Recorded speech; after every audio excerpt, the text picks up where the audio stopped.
بشيخنا سعد العالم سنو يا كارتيك لك شيخ سعد لبي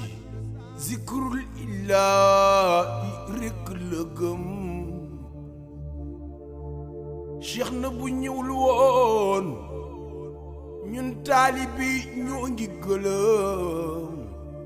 bari sigé jublandam déglul ma wax la ak ñoom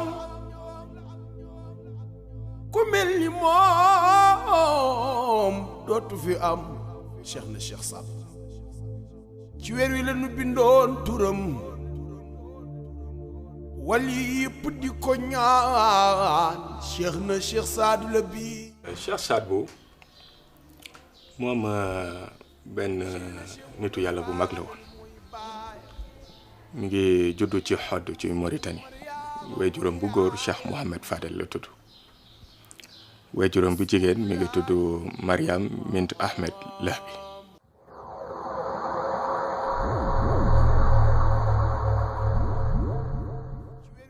nit la bu am dimension yu bare li wóor ba wóor moo di nitu yàlla la li wóor ba wóor aussi moo di shérif la di xeet ci deret ci yonent bi sallallahu alayhi wa sallam. Cheikh Saad Bou moom yàlla moo ko tànnal boppam mu nekk koo xamante ni dafa mel ne capacoli ndax moom bala muy juddu déjà lu rëy moo am ndax dañ ko doon xaar loo tax ñu tuddee ko Saadu Abi ndax bi mu waree ñëw foofu xutbu yu bari dañu dugg xelwa ñu ci bari wax ni ñoom ñoo koy jur ndax dañoo gis ñu bind ci weer bi Saadu Abi mooy ki nga xamante ni mooy mbégte papaam Mohamed Fadel moo gën ne moo koy jur ndax xam na lan mooy cosaanam xam na fan la yaayam nekk dem fexe ba takk yaayam ba mu judd mu nekk Cheikh Saad Bou bii. Cheikh na ba muy jug ci baayam il était très très jeune ñii dañuy wax 12 ans ñii dañuy wax sax 11 ans et quelques ci lu wér ni 7 ans la jël wér ci baayam 7 ans la ko baayam méetale moom Cheikh na Cheikh Saad Bou. Cheikh Saad Bou mooy fanweeri doom ak benn bu Cheikh Mohamed Fadel ci góor ñi ndax Cheikh Mohamed Fadel dafa amoon njaboot gu barkeel macha allah Cheikh Mohamed Fadel mi ngi amoon juróom fukki doom ak ñett yu góor 53 ak 47 doom yu jigéen ñeent fukk ak juróom ñaar. sowu jant Afrique la gane si àddina sowu jant Afrique li ko jëlee Mali Mauritanie Sénégal Gambie ak Guinée la action ëppee le développé tarixa bi. Xaadiriya mooy tarixa bi njëkk Xaadiriya buñ ko doon dàkkantal judduwaayam mi ngi toll ci 1166 loolu dafa yàgg 12e siècle avant tarixa yu bari di ñëw Xaadiriya rek moo fi nekkoon ndax Cheikh Abdul Qadir Jeylaani bi nga xamante ni moo ko généré moo ko doxal juddoo Perse màggee Bagdad bi nga xamante ni moo doon capitale lu monde islamique Cheikh Abdul Qadir Jeylaani boobu dafa jàngale lu baree bari ci l'islam. Cheikh na dafa bokk jamono ak ay colon bokk jamono ak ay sëriñ bokk jamono ak ay buuru cosaan. vers la fin année 1800 ci la tarixa yi juddu te yàlla dafa def ni année 1850 yooyu ñi waroon fexe ba l'islam bi daj ci Sénégal bi yëpp ak ci Afrique de l'Ouest bi yëpp vers les années 1850 boobu la ñu judd. Cheikh Saad Bou mi ngi juddu 1848 1853 ci la Ahmadou Bamba juddu 1855 ci la El Hadj Malick Sy juddu ki leen mag nag mooy Limamou Laye 1835 la juddu waaye moom c'est à l'âge de 40 ans la woote ba ci Abdoulaye Niass 1844 waaye ñoom ñëpp booy xool date charnière bi nga xamante ni commencé nañ éclore mooy les années 1870 75 jàpp 1880 te lañ commencé dégg seen diggu doole commencé samp seeni tarixa boobu fekk na lu bari romb na boobu ñi doon jiyaat def nañu li ñu waroon ba pare mooy El Hadj Oumar Tall ba loolu weesu vers les années 1864 Maba Diakhou Ba la même chose tubaab bi tamit ni mu doon ŋànke suñu réew yi di gagné benn par benn royaume yi demoon na presque ba dajal ko ndax ca Waalo la commencé 1855 moo njëkk a daanu yeneen ci teg yëpp tegu ci ba 1886 ca la Lat Joor daanu donc tubaab bi pacifié commencé doxal waaye gis nañ ne ñi nga xamante ni ñoo ŋànkoon tarixa yi foofu la ñu tàmbalee bi tubaab bi tegee li nga xamante ni mooy ay mbiram teg dooleem di jël koom-koomu réew mi di def ay liggéey bu bari di jëlee fii di yóbbu ñoom ca lañ ànd ak tubaab ba di dugal l'islam bi muy gën di sore tubaab bi di def la muy def ñoom ñuy def la ñuy def. objectif am moo doon saxal diine bi et je crois que réussir na ko d'ailleurs dans cette période mën nañu wax ne ku mel ni Serigne Touba il a fait la même chose malgré li ko tubaab yi def musul woote pour ñu dal ci tubaab bi El Hadj Malick soo ko seetloo aussi en fait génération boobu ils ont eu une stratégie je crois pour que seen taalibe yi mën a vivre seen foi dans le calme et dans l'épanouissement. loolu pexe boobu bi suñu kilifa yi teg pexe bu mag moo nekk noonu tactique bu mag moo nekk noonu ndax ñoom bu yàgg ba li nga xamante ni yi fi nekkoon tund yi dañoo tuuti woon ba pare tas ceddo gi bare nit ñi xeex yi bare teg ay jafe-jafe baadoole yi bare diine ji mënul tas donc tubaab bi li mu ñëw noonu mu nekk jafe-jafe kenn souhaité ko woon waaye suñu mag ñi foofu la ñu jaaree pour yokk l'islam bi ba l'islam bi daj un peu partout ca biir liggéey boobu nag Cheikh Saad bu def ci liggéey bu am solo. Cheikh na ko amoon gis-gis la visionnaire la woon mayum yàlla mun na jëflante ak ñëpp Cheikh na daal lu ko sharia may rek mu def ko te sharia li mu may doomu aadama dafa yaatu sharia am na ñu koy xatal lool déedéet Cheikh na Cheikh Saad bu dafa doon jëflante ak ñëpp ak les musulmans et les non musulmans waaye nag kenn du dugg ci mbirum diine loolu ba mu koy wax ak tubaab yi lu leer la leen wax diine ji moom ba ci kalimatu laa ilaha illallah ci kaw duma ko def sikar moom kenn mënul fexe ba taalibe cheikh na yi guddi ak bëccëg kalimatu laa ilaha illallah mooy sunu carte d'identité mooy sunu passeport mooy sunu lépp ñun kër cheikh na Cheikh Saad. Cheikh Saad la bit nee na su ngeen bëggee mucc fii ak fa ñu jëm sa xoolee ci kalimatu laa ilaha illallah laa ilaha illallah laa ilaha illallah laa ilaha illallah laa ilaha illallah laa ilaha illallah laa ilaha illallah. jàng boobu nag indi tuuti jafe-jafe incident ba benn ci taalibe Cheikh Saad bu dóor benn policier ñu jàpp leen yóbbu prison convoqué Cheikh Saad ba mu demee jàkkaarloog tubaab ba ak jàkkaarloo bu rëy moo tax tubaab bu dellu ginnaaw fu ne ci famille yu gën a mag Cheikh Saad bu dafa daan am ay taalibe di samp ay cheikh rek di dem ay cheikh yu mag cheikh bu mu teg rek am nga ndigal pour joxe werd am nga ndigal pour wut ay taalibe am nga ndigal pour wax ci waxu ci kaddu Cheikh Saad bu am nga ndigal pour yaatal l'islam. ku mel ni Cheikh Moussa Camara ku ñu xam la universitaire yi nekk ci kaw suuf yëpp xam nañu Cheikh Moussa Camara may bi ko yàlla may ci wàllu xam-xam amul xeetu xam-xam di mu bënd waaye ku mel ni Cheikh de Calaw Seck bu Nguraan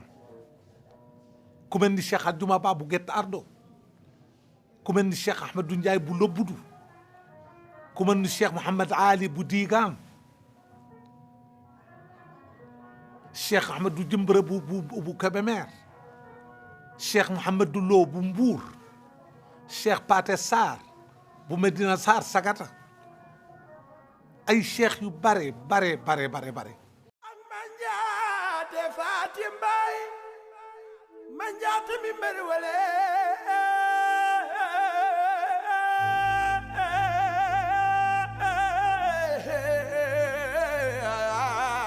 Cheikh de Calaw way na Cheikh Saadu la bi Cheikh de Calaw radiyallahu anhu booba li Kajoor baaxoo bu ñu dee bënn ab teen xale yu góor yi la ñuy def bu ñaar duggee tey gas boo légee ñeneen ñaar dugg gas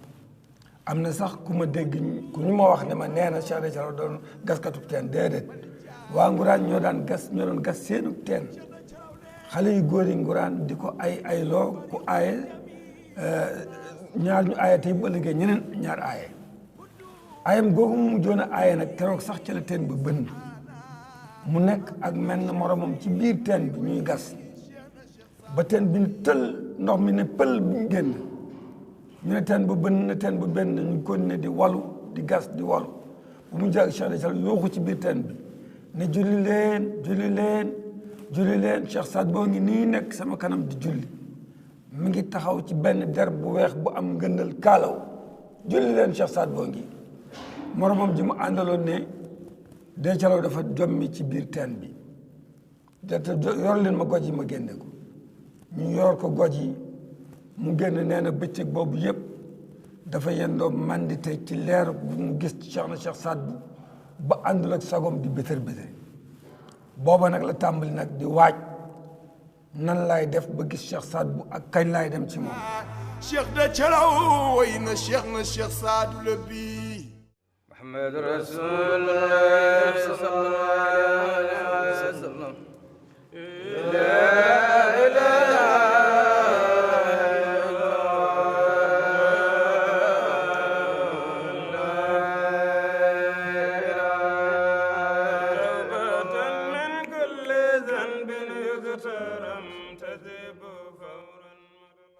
ko Cheikh Aljuma ko waɗanno jemma fof hoyɗo ina yi annoore yàlla mayoon Cheikh Aljuma saa yu tëddere mu gis ci gént ab benn ceeñeer benn leer nde immota ɗum a rewo mu jóge ko sow wona hakkunde lesdi asman mu jóge bët gànnaar diggante asmaan ak suuf hande ka watti si hoyɗi annoore nde mu dem be bu ko géntee rek yande eri a dow lesdi mu jaar ci kaw suuf si moom ceeñeer bi di wër watti siko hoyɗi annoore nde mu def su ko géntee rek nde naata ndir suudu ndu ndu woni mu ñëw bi ci néeg bi nga xam ne fa la dëkk andi ɗum ɗo mu xam ne lii kako immante walla ɗum wona goɗɗum lii de dañ cee war a jóg walla ab mbir la sabu annoore nde watti si nde arita nde arda jimmi neɗɗo mu dem be leer bi su ñëwee rek day dikk ci moom ab jëmm nit ha laaɓa jimme ono feewi mu dem be yàlla woon ko jëmm ji daal am na lu mu wund si ɓe anndi abba rewo mu fas yéene nag jëm bët gànnaar amul kenn ku mu sa dem ci cheikh na te jóge ci cheikh na te doo waliyu amut kan mooy mun a wër di Cheikh de Thialaw du waliyu yàlla lii xewoon Lompul nañu ko dem laaj waa Lompul jugloo ab néew kenn musu ko fi jugloo ku dul Cheikh de Thialaw Seck lan la wax pël mii nga xam ne la ma ngi dëkk Gett Ardo ɓe Cheikh Aljuma moom Cheikh Saad bi mu ne Cheikh Aljuma han kala mboraari yeeso ma ngooy ɓandum har mi jeey mu ne ko bés ni ki tey yooru tey bi ma la seexale képp ko xam dafa jàkkaarlu sa kanam gu sell gi yàlla araamal na yaaraamam safar nde noon almuɓe naareɓe yo fulɓe yo seɓɓe fof dogani ɗum bi loolu amee nag ña fa toog ñëpp réerandoo ñëw ci Cheikh Aljuma ngir gis kanam yi ni ko Cheikh Aljuma Cheikh Saad bu wax mbiɓe piɓe mum yanoy noon ñi war a fas yéene dal ci koom ndax loolu kaddu boobu Cheikh Saad bu wi noddi almuɓe naare o yi ɗum natne ɗuma ndir ndu en suudu Cheikh Saad nag woo taalibe naar yi moo ñoo ñuy àndal mu ne ko dugal leen ko ci néeg bi noddi ɓe Cheikh Aljuma o yiɓe ɓe daari e damal he mu woo ñi Cheikh Aljuma àndaloon mu ne la léegi yéen taxaw leen ci bunt bi ndax nit ñi ba dal ci koom gaañ ko en daari e damal he ɓe naara par tatum par nayo jaltu jalti tan woɓɓe naata léegi nag bi ñu ko fàttee foofu léegi ñoo ci def ko ay xaaj ñii di dugg ziyaare génn ñii dugg ziyaare génn ñaan mo noon kam tawi Cheikh na siwa hoot jamono bu ne fee Cheikh Saad bu delloogul Nimzaat waɗi ko ɗungu mu def teraanga ma macha allah fof en tabarakallah keƴa ko ɗum macha allah nganal ga yaatu ñëpp nag ña fa toog yëpp xëcc fii Cheikh de Thialaw tëdd Cheikh na Cheikh Saad bu masaan dëkk dafay dal fii bu soonoo loxol ndey joram ca wet gee féete penku balaa siggi wàcce fa alquran bu soonoo ci loxob càmmoñam fii ci sow balaa siggi wàcce alquran ci dunduk Cheikh de Thialaw la ko wax ne nañu sàkket fi mu wër béréb bii ku fi dikk woo ma fi ñeent fukki yoon ñaan ci yàlla sa aajo bu weer wa dellu see déwén nu tase man Cheikh Saad bu ak yow te aaju ja fajuwul na nga tifli ci sama kanam te wax ma ne ma yonent bi du sa maam. maam Cheikh làkk ko mu ne ko na nga fi samp ñaari bant ci bopp bi ak ci tànk yi boo génnee àdduna it nañ la fi denc. déglul ma wax la ak ñëwam ku mel ni moom dootu fi am Cheikh na Cheikh Saad. moom rek laa gis mu siyaaxal nit ni ko demal nga ñëbbi sa dëkk te su ñëbbee dootul ñëwati daf koy wax bul ñëw ci man te ku ko rom mu ni ko dellul fi nga jóge bu leen ñëw ci man seen aajo faju na toog leen toogal nga am say taalibe sa mbooloo kër cheikh yëpp demal ci kër cheikh yi foo ci dem daa fa fekk ay taalibe yu dul jeex yoo xam ne bu su xamuñu fu mu jaat féete. technique boobu la Cheikh Saad bu def pour yaatal l'islam ndax ay cheikh yu mu doon teg noonu mu doon doxee lay également noonu la fexe ba am un peu partout ay représentants ndax Cheikh Saad bu liggéeyam yamul woon rek ci nord wala ci Trarza wala ci Ndar foo laal lu jëm ci wàllu réew mi ca kaw ca nord au sud penku sowu partout Cheikh Saad bu fii ci Sénégal amoon nañu ko toogal foofu tey jii bu l'islam duggee Casamance ba wàcc ci diggante Guinée yi wàcc Gambie Cheikh Saad bu liggéey na ci liggéey bu rëy à travers kenn ci cheikh bi nga xam jarbaatam la Cheikh Mahfou Ould Abba bi nga xam ne Cheikh Saad bu for na ko fukki at ak ñett Cheikh Saad bu mi ngi koy formé ba may ko mu dugg Casamance ndax temps yooyu dugg Casamance di wax affaire l'islam lu jafe woon na Cheikh Saad bu liggéey na loolu yëpp. cheikh na c'est l'Africain c'est le shérif qui n'a pas de frontière. intégration africaine gi ñuy wax Cheikh na Cheikh Saad boo ko jëkk def ñëpp Cheikh Saad bu am na ay taalibe Mali am na ay taalibe Guinée am na ay taalibe Guinée Bissau am na ko Gambie am na ko Côte d'Ivoire am na ko Niger am na ko Nigéria fu ci nekk ay xaadira nga fa yoo xam ne ñu ngi wuyu ci turu Cheikh na Cheikh Saad. parce que jullit yi kan nañu topp Muhammad sallallahu alayhi wa sallam Muhammad fu mu tëdd mu ngi tëdd Médine coow li yëpp Muhammad sallallahu alayhi wa sallam la c'est un saoudien te nag kenn ñemeetul wax amul kenn ku ñemee xalaat bay waxal keneen ku dul Muhammad xaatimu nabiyyiin wa imaamul mursaliin yàlla may naka lu xam ji la moom yàlla daf ko yónnee ci ñëpp ba pare amul laa fadla arabiyyun ala ajami illa bi taqwa nit ku weex mënut a gën arab mënut a gën nit ku ñuul illa bi taqwa lu dul mu gën ko jaamu yàlla. ana ban doomu cheikh na tey buy dox te sa yaay wala sa maam nit ku ñuul amut ñii wolof ñii naar ñii pël ñii bambara ñëpp métissage bu yéeme bu doy waar. ak buur yi fi nekk yëpp jur nañu cheikh na cheikh ndax buur siin am na ñoo xam ne te doomu cheikh na yi seen maam la. Alburi Njaay am na ñoo xam ne seen maam la Lat Joor Ngoone Latiir am na ñoo xam ne seen te ay buur lañu nekkoon fii ci biir réew mi Ndakaaru jee ñii ko moom muy lébu yi jur nañu ay doomu cheikh na jaxasoon ak ñëpp. moom ba mu ñëwee Ndar ñëw rek jublu Ndar bango la njëkk a wàcc te bango boobu mu wàcc yàlla dafa def ni foofu mujj am université Ndar ba fay Cheikh Saad def xaymaam boobu kenn xamul woon ne jamono dina dox ba fii nekk tund boo xamante ni moo du xam-xam bu ne dañ koy jàng foofu mu campé foofu. te campé boobu mu campé foofu xaali ma jaxate kala lu ne wax na ko ci ca leer ba daan jollee foofu waaye Cheikh Saad bu campé ba jóge foofu wuti ci Ndar nag dugg biir Lille wàcc Ndar tuut wàcc Gendar liggéey boobu Cheikh Saad bu def ci Sénégal ak ci sous-région bi liggéeyu ko rek moom rek daf ko àndoon nag ak ñi nga xamante ne ñoom la fi yàlla joxoon kaddu ñu ko doon liggéey ku ci mel ni Cheikh Ahmadou Bamba ndax Cheikh Ahmadou Bamba ak Cheikh Saad bu seen histoire dafa yàgg. ndax Cheikh Ahmadou Bamba ay waajuram seen cosaan xaadiriya la mais nag xaadiriya ñu ngi aju woon ci Cheikh Sidiya El Kébir bi nga xamante ni moo bokkoon jamono ak waajuru Cheikh Saad bu Cheikh Mohamed Fadel ba am na benn xasaayit bu mag boo xamante ni Cheikh Ahmadou Bamba bind na ko ñu koy wooye silsilatul xaadiriya foofu Cheikh Ahmadou Bamba wax na naka la fexe ba am wérdu xaadiriya jaare ko ci doomu Cheikh Sidiya El Kébir bu mag boobu ñu koy wooye Cheikh Sidiya Baba. Cheikh Ahmadou Bamba ba muy dem exil en 1895 Cheikh Saad bu dafa waxoon ne ba muy dem weer la waaye bu ñëwee jant lay nekk boo xamante ni kenn du ko mën a féete kaw loolu Cheikh Saad bu wax na ko ñaanal ko mu dem. Cheikh Ahmadou Bamba ci boppam bind na lettre Cheikh Saad bu ne ko waxuma la yow mbégte nga ci sa papa waaye mbégte nga ci lépp loo xamante ni l'islam la ci kaw terre wax ko cofeel bu mu am ci diggante moom ak yonent bi ak ñëpp ñu taq ci yonent bi di sëtu yonent bi. ñoom nag ci seen jamono dañu buggante woon dañu soppante woon ku nekk foo dëkk keneen nga woy ko am na fi ay woy yoo xam ji la Cheikh Saad Bou dafay wax ni yéemu naa lu yéeme lii dafa yéeme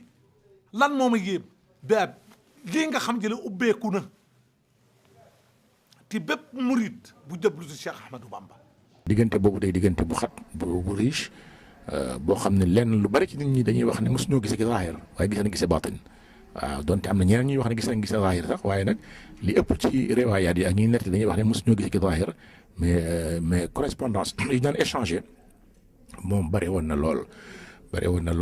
ak délégation yi daan échanger te bare woon na lool yoo xam ne rek lépp yiw la yëpp xam nga ñu xam ne rek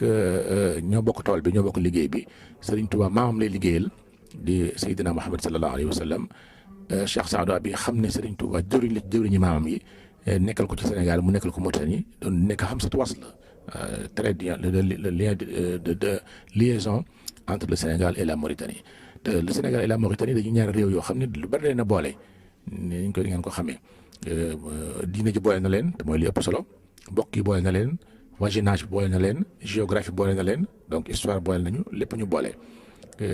ba njabootu Cheikh na Saadu bi lu ci bari ñu ngi Sénégal njabootu Cheikh al Khadim ñu ci bari seen i waajur Sénégal la jógee danaa koy wax toujours ne ñun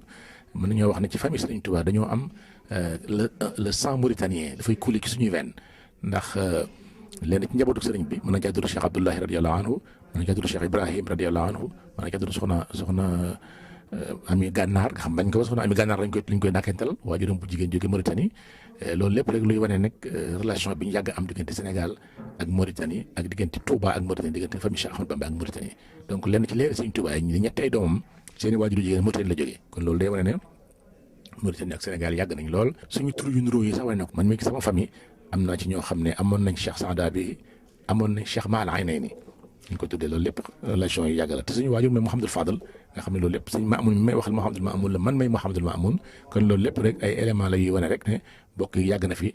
jaxasoo gi yàgg na fi relation yi yàgg na fi. nee suñu maam yi ñu yàlla baaxee nag nee domaine bu ne bind nañ ci bàyyiwuñu dara nee loolu nag war nañ koy def programme ñi ngi koy ñaanit kilifa yi ñàkkuñu ay boroomi xam-xam ay boroomi gëstukat ñu man di liggéey ci loolu ba lii fi mag ñi bind bàyyi ko fi muy programme boo xam ne daañ ko dugal ci école yi ndaw ñi xam ko ci primaire yi ci lycée yi ci université yi. Cheikh Saad Bou bind na ci affaire tasawuf ci lu baree bare lu ñuy wax verset abrahamique bind na ci basmala Cheikh Saad Bou bind na ci laa ilaha illallah Cheikh Saad Bou bind na ci Cheikh Saad Bou bind na benn xasida bu mag boo xamante ni 666 vers la wax nit nan lay demee ci biir tasawuf nuurul ilmi fil tasawuf yooyu yëpp Cheikh Saad Bou teg na ko Cheikh Saad Bou bind na wasilatul maqasidi mi ngi ko tënkee ci ñaar surat ci alquran benn surat 21 les prophètes bi ñu wax le Big Bang bay yàlla di tàqaleeg suuf ak asamaan ak le voyage nocturne ba yonent bi di ràññaan ndax moom nee na gis l'essence de la divinité loolu moo gën a rëy ci la yonent bi am loo tax mu tëgg benn xasida bu mag tuddee ko le maître bien-aimé wasilatul maqasidi inal murad liggéey bu rëy boobu Cheikh Saad Bou def bind ko ci affaire u tasawuf bind ko ci affaire u fiqh bind ko ci affaire u mariage bind ko ci affaire u lekk bind ko ci affaire u santé du corps bind ko ci ay domaines yu bari ba léegi nii mi ngi inspiré ñi nga xamante ni ñooy jullit yi. ne moom am na wëllëre yu bari yoo xam ne seen teesu doctorat ñii ñi ngi ko bind ci dundu maam Cheikh Saadu Abi ñii itam ñi ngi ko bind ci dundu maam Cheikh Ahmadou Bamba ñii ci dundu maam Cheikh Al Hadji Malick ne mag ñi daal bari nañu kaar te ñoom mag ñi nag seen njàngale bu ñu ko toppee am ci réussite jàmm day am ne ndal te day am ne koom-koom it day am bennoo it day am jëflante bu rafet day am waxul ne nag bu ñu jàngalee yeneeni boromi xam-xam mën nañoo indi programme yooyu ci école yi waaye daal li mag ñi bind doy nañu amul nag benn domaine boo xam ne mag ñi bàyyi nañ ko lu dul bind nañ ko ci wàllu lettre ci wàllu science bàyyiwuñu dara loolu nag nee na ñi ngi la koy yóbbante suñu base ni ñu koy waxee mooy hasbuna allahu wa ni'mal wakil yàlla doy na ma kiiraay gëm naa yàlla doy na ma kiiraay jamono ji am na ci importance dellu ci yàlla ñu xam ne tes beeg doow yeeg yëpp bu ñu fàtte ni bu ñu fàtte yàlla innal muraada min ijaadu xaalxe ijaadu amadu li faat xiraat xe akramu man tudilloo xabraawo wa xayra man tuzillohoo xadraawo ala maratibi shuhud zaate tafadlan li sayyidi sadaate bi ijaadu alamin hulwiyo ma ijaadu alamin fliyo bi jaayi xazainul